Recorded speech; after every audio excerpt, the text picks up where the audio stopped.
Muito obrigado, Sra. Presidente da Assembleia da República. Nesta sessão de insistências, vamos tentar focalizar naquilo que foram as respostas do Governo às várias inquietações colocadas pelos deputados.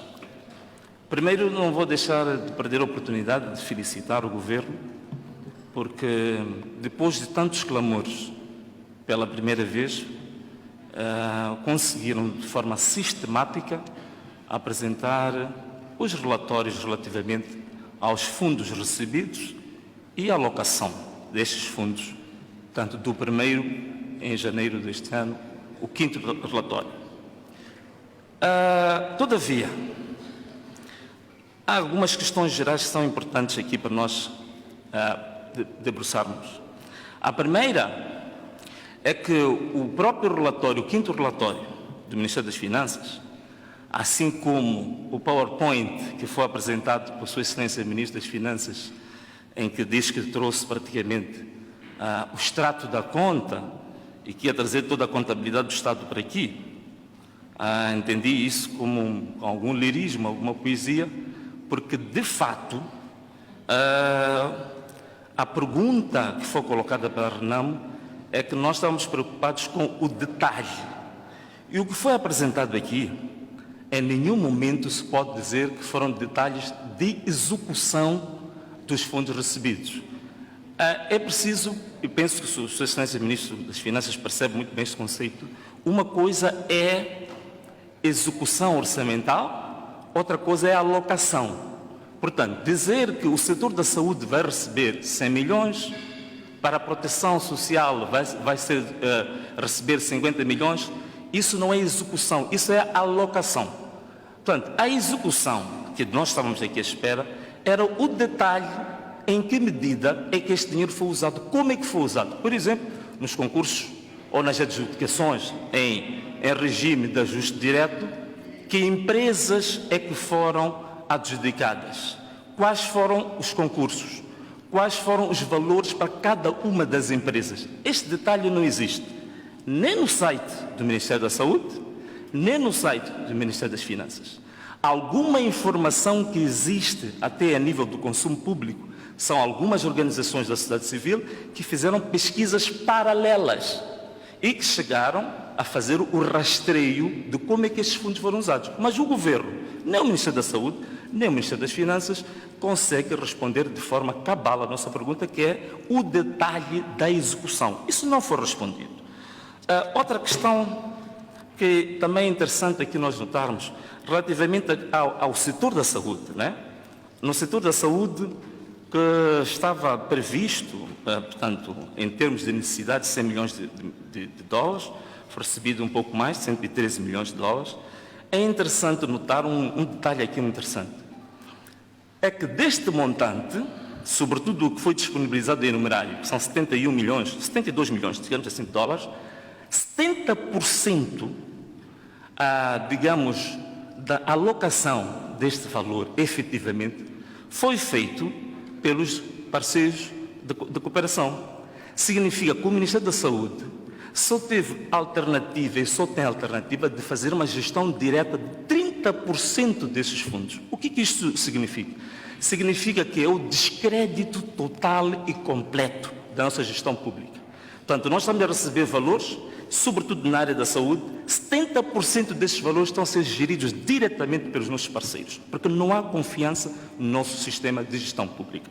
Isso é uma coisa extremamente importante de se notar. Ainda aqui, relativamente a esta questão da execução, eu fazia aqui uma proposta. No site do Ministério da Saúde e no site do Ministério das Finanças, podem acrescentar, eu estive lá a ver e fiz alguns prints também dos anúncios. O Ministro da Saúde dizia que podíamos ir ao site e que íamos encontrar todos os detalhes. O que existe no site do Ministério da Saúde são os anúncios dos concursos. Não tem lá, por exemplo, um dado que era importante se aceitar, colocar isso no vosso site, a licitação. Isto é, todos aqueles concursos estão ali alistados, os anúncios, depois de serem adjudicados, a quem foram adjudicados, a que empresas, a que valores. Isso é licitação. Coloquem uma coluna com a licitação. Aí vão mostrar que estão realmente interessados em ser transparentes o suficiente. Ainda ouvi uma coisa muito interessante, o Ministro da Saúde.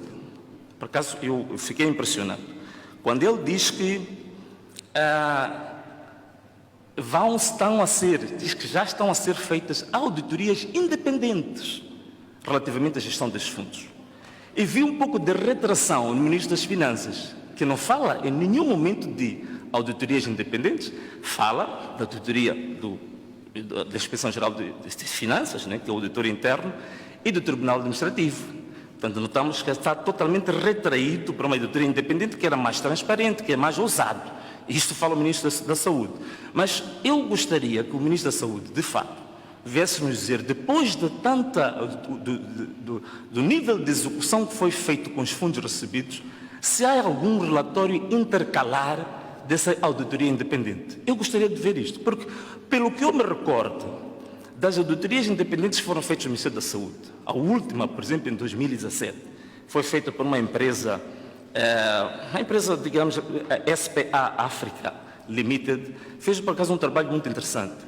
E o resultado desta auditoria independente mostrou que o Ministério da Saúde é gerido de uma forma catastrófica, totalmente. Por exemplo, estive aqui a ouvir o Ministro das Obras a dizer que o velho problema caricato sobre o ajuste direto. O ajuste direto não é apenas, não é um delírio da sociedade civil, nem dos moçambicanos, questionar a questão do ajuste direto, porque o ajuste direto é o principal fator da grande corrupção que existe na adjudicação das obras no Estado. Esta mesma auditoria que eu estava aqui a me referir, por exemplo, no período de 2014 até 2019, levanta aqui alguns dados muito interessantes. Por exemplo, 61% das obras do MISAL, assim como do Centro de Medicamentos e Artigos Médicos, foram todos eles, neste período, 61%, todos eles adjudicados por ajuste direto. E uma coisa, o risco do ajuste direto, primeiro é o seguinte, quando há ajuste direto, há uma distorção das regras da economia livre, porque você, à partida, está a excluir estratos do mercado, de fornecedores, de empresários, que à partida já estão totalmente, digamos, marginalizados do processo. Isso distorce a lógica da economia livre e distorce a oportunidade que tem que se dar a outros pequenos e médios empresários de terem também alternativa, possibilidades perante fundos públicos de reforçarem as suas próprias tesourarias. E ainda este relatório diz uma coisa engraçada. Diz que desses 61% de adjudicações feitas por ajuste direto, todos eles tiveram uma média de 95% a 150% de média de preços acima daquilo que é a média de preços para os mesmos artigos no mercado internacional. O que isso significa?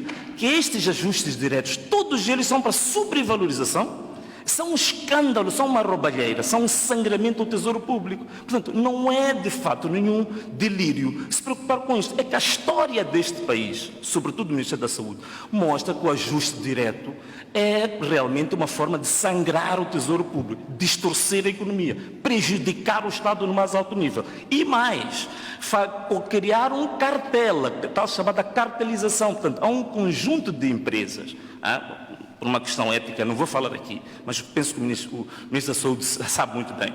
Estas obras todas, as adjudicações, os equipamentos de proteção individual, a reabilitação das infraestruturas das unidades sanitárias, há um conjunto de 5 empresas cativas, são chamadas assim até, na análise que são feitas pelas empresas, digamos, especializadas. São empresas cativas do Ministério da Saúde. Significa que mesmo aquele critério que estava a falar aqui o Ministro das Obras, de que há o critério dos lotes, que há 3 cotações, depois...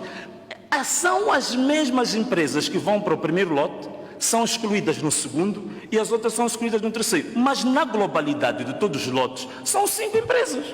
Se quiser, posso dizer os nomes destas empresas, tanto nas obras públicas, assim como no Ministério da Saúde. São as mesmas empresas.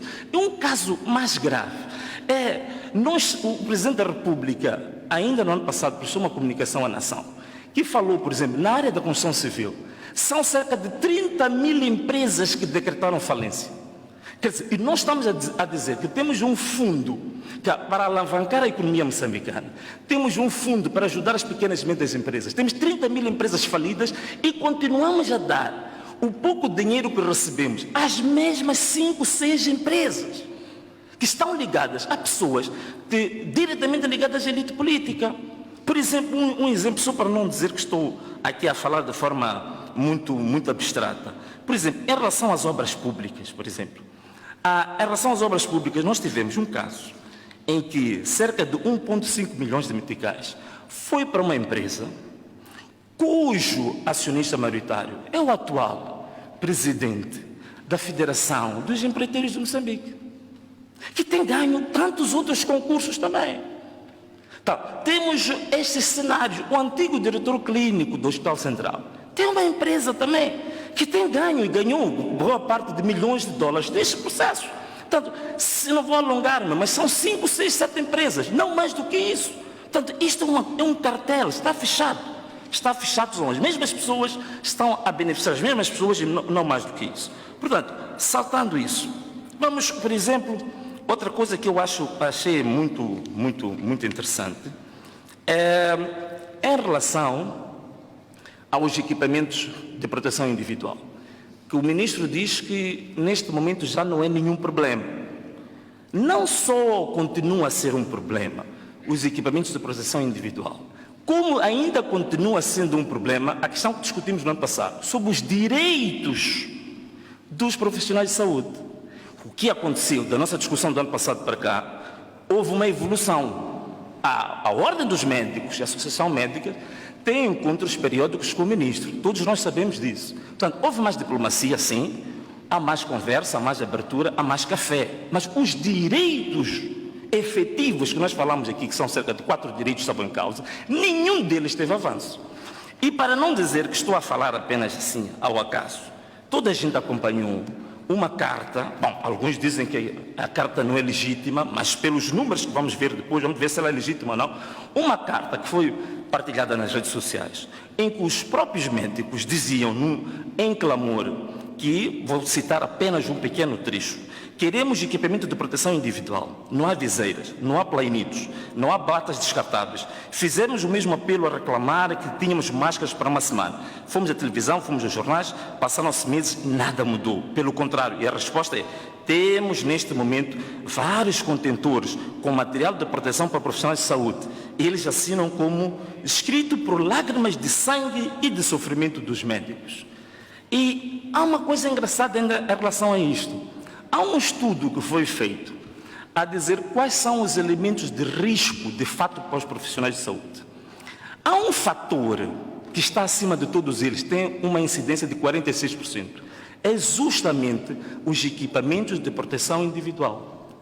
E eu aí desafiava o próprio ministro, que é um cientista da matéria, para nós entendermos se entre os meses de janeiro e fevereiro, os 6 médicos especialistas que perderam a vida, neste momento já se fez uma análise para saber qual foi o fator de risco efetivo para estes grandes especialistas, são grandes bibliotecas para a ciência médica moçambicana. Era preciso fazer essa análise. Por isso que eu digo que esta carta, que alguns dizem que é uma carta fake news, para mim não é fake news, tomando em consideração esses aspectos. Ainda mais, a questão agora agravou-se, porque já não é um problema dos médicos. Penso que o seu ministro deve ter recebido na sua mesa um outro assunto, para mostrar que a situação no setor da saúde está grave. Um outro assunto que já trasvasou da circunscrição dos médicos, agora também nós temos o pessoal administrativo, afeta as unidades sanitárias, sobretudo a carta chegou ao ministro, é pessoal administrativo afeta as unidades sanitárias sob tutela do Serviço de Saúde da cidade de Maputo. Penso que o seu ministro deve ter recebido essa carta, porque esta carta vem na sequência de um decreto do Conselho de Ministros, bem sabe, de atribuição de 30% de subsídio para o pessoal administrativo. Que esse subsídio foi pago durante 3 meses e foi cortado por um instrumento abaixo do decreto. Não vou dizer quem escreveu, o ministro sabe porque a carta está consigo. Este é um clamor. E vem assinado por quem? Não são 2, não são 3. Pessoal administrativo. Esta carta vem assinada pelo pessoal administrativo, vejam só, para ver o quão grave é.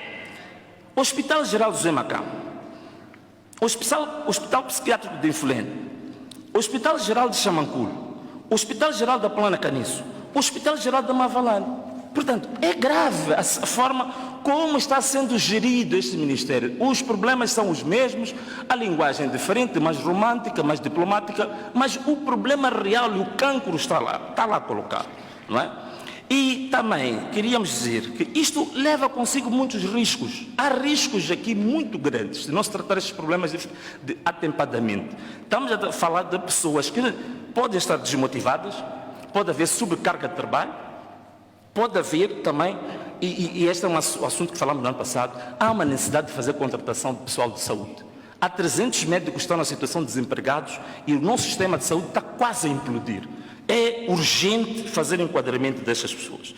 Bom, outra questão que se calhar possa tocar, já não muito do setor da saúde, mas relativamente ao orçamento do Estado, nós sabemos que a repartição que foi feita das necessidades, tínhamos também a parte das receitas, das perdas de receita fiscal. Então, tínhamos lá previsto cerca de 200 milhões de dólares, mas que conseguiu-se arrecadar um pouco mais de 300 milhões de dólares. Bom, a questão que se coloca é o seguinte: se queríamos dinheiro para o Orçamento Geral do Estado, porque devido à Covid, né, houve a retificação dos pressupostos, não é?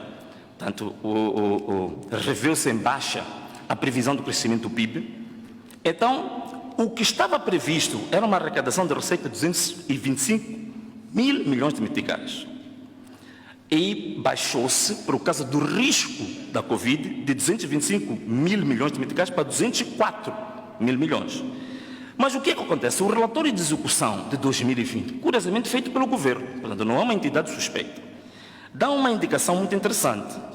É que a autoridade tributária conseguiu arrecadar 230 mil milhões de meticais. Não sei se estão a perceber o que estou a dizer. Estou a dizer o seguinte: havia receio de alcançarmos 225 mil milhões de meticais em receita fiscal. Por isso, recebemos dinheiro de fora. Mas, paradoxalmente, a autoridade tributária alcançou em 100% a sua realização dos seus objetivos, alcançando 230 mil milhões de meticais. Logo, o valor que foi dito que foi para o Orçamento Geral do Estado, os 300 milhões de dólares, o ministro Maliano tem que nos explicar onde é que estão a aplicar esse dinheiro, vai para onde? Porque se for problema da receita fiscal, esse problema não foi sanado porque a autoridade tributária alcançou as metas. Esse dinheiro foi usado para onde? E isso tem a ver com outra rúbrica que foi prejudicada, que é a rúbrica das transferências das famílias. Portanto, só se conseguiu 38 milhões de dólares, que representa mais ou menos cerca de 16% do previsto. E esta rúbrica continua, é por isso que há o clamor, a minha colega ainda falou, da população de Niassa que está à espera de receber nos telefones o tal subsídio de 1.500. Por quê? Porque só se arrecadou, só se alocou às transferências das famílias apenas 38 milhões de dólares, 16%. Não há dinheiro para isso, mas há dinheiro a mais que foi para o Orçamento do Estado, sem razões de ser, porque a autoridade tributária alcançou. Então, é preciso clarificar isso, eliminar essas dúvidas e Sua Excelência Ministro das Finanças.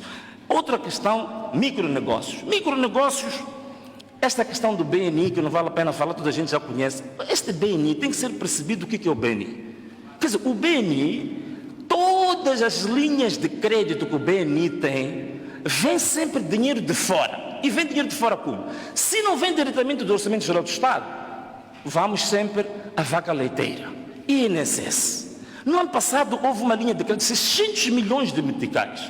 Veio de onde? INSS. Agora também temos aqui o equivalente a 9 milhões de dólares para a tal linha de crédito BNI Covid-19.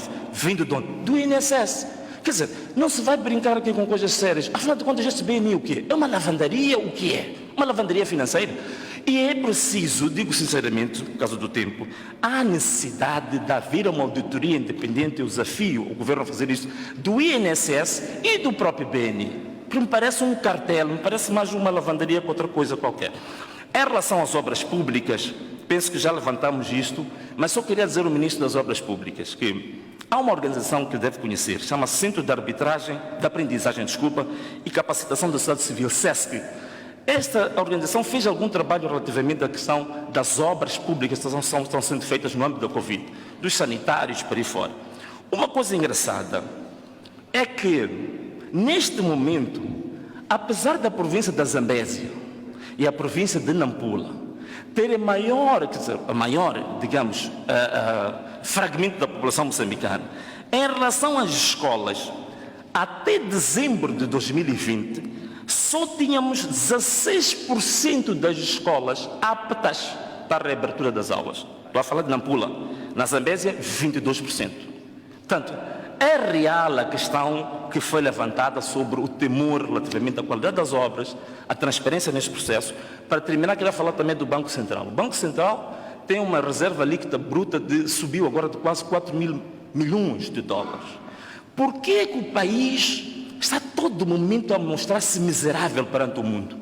Estamos sempre a pedir, daqui a pouco, estamos a receber 200 mil dólares como país. Está bem, precisamos, mas tem que haver um pouco de dignidade neste país. Há questões que nós próprios podemos investir.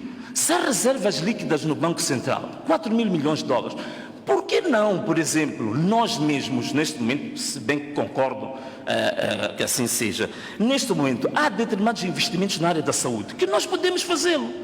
Que se não precisamos ficar à espera de um donativo de 200 mil dólares, quando nós temos 4 mil milhões de dólares em reservas líquidas. Quer dizer, esta miserabilidade do nosso país, em quando é que nós vamos tomar um pouco da tal autoestima de que tanto se fala e começamos a fazer investimentos com o nosso próprio dinheiro que temos em reserva? E, por exemplo, também, falando nisso, por que não se abre um fundo de solidariedade, um fundo nacional, mobilizando o empresariado nacional, o Orçamento Geral do Estado, para um fundo nosso? Mas não pode ser um fundo que vá ao Orçamento Geral do Estado. Tem que ser aquilo que o FMI chamou de fundos extra-orçamentários. Portanto, para concluir, queria dizer apenas o seguinte, que o governo não respondeu nem de perto nem de longe à questão essencial, era o detalhe de como é que esse dinheiro está sendo usado. Quais são as empresas beneficiárias?